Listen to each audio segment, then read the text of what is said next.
Step 1. Check hardware. Before you begin, check your box to ensure your window treatment is as ordered and your install guide and hardware are included.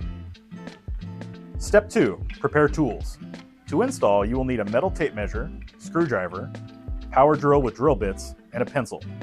You may also need a step ladder for taller windows, drywall anchors if you are mounting into drywall without a stud, and a level. Step 3. Install brackets. Position your mounting brackets so they are flush and level with the top corners of your window frame. Ensure your brackets are evenly placed.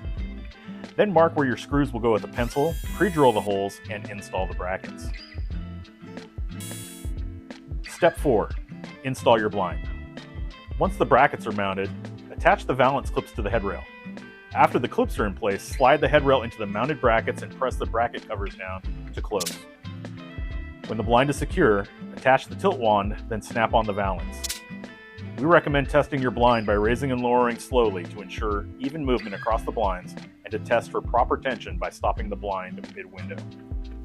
Make sure to also test your tilt wand by rotating the slats open and closed. And just like that, your blinds are installed.